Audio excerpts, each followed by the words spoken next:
IVF చికిత్సలో 25% భారీ discount, free doctor consultation, free ultrasound scan, logo launch, Andro max advanced male infertility centre ను కూడా ప్రారంభించారు. విజయవాడ మెట్రోకి లేదా ఏపీ మెట్రోకి ఎండి రామకృష్ణారెడ్డిని నియమించారు. అరే మీకు డౌట్ రావచ్చు, ఏంద్రా స్వామి ఇది అసలు ఏపీలో మెట్రోనే లేదు, మెట్రోకి ఎండి ఏంటి అని చెప్పి. ఇది ఈరోజు నిర్ణయించింది కాదు, 2015లోనే ఏపీ మెట్రో డెవలప్మెంట్ అథారిటీ ఏర్పడింది.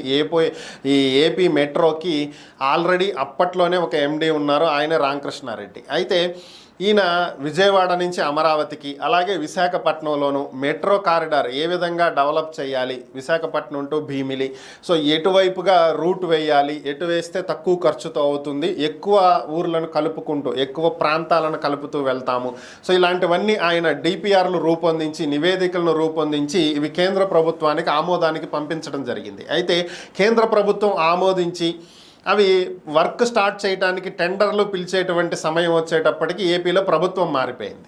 2021 వరకు కూడా దీని మీద ఎటువంటి నిర్ణయం కొత్తగా ఏర్పడినటువంటి జగన్మోహన్ రెడ్డి ప్రభుత్వం తీసుకోలేదు.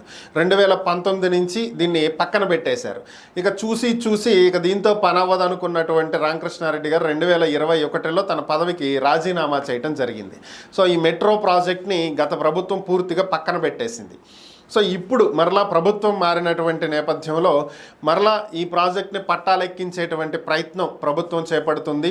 ఆల్రెడీ కేంద్ర ప్రభుత్వ అనుమతులు ఉన్నాయి కాబట్టి ఇక కాంట్రాక్టర్లకు బిడ్లు పిలిచి పనులు అప్పగించడమే మిగిలినటువంటి నేపథ్యంలో మరలా గతంలో వీటన్నింటినీ రూపొందించినటువంటి మెట్రో ఎండి రామకృష్ణారెడ్డి గారిని మరలా తీసుకువచ్చి అదే స్థానంలో నియమించడం జరిగింది. ఆయనకు అదే బాధ్యతలు అప్పగించడం జరిగింది. సో మరి ఇప్పటికైనా ఇవి పనులు ముందుకు వెళ్తాయని చెప్పి ఆశిస్తున్నటువంటి పరిస్థితి.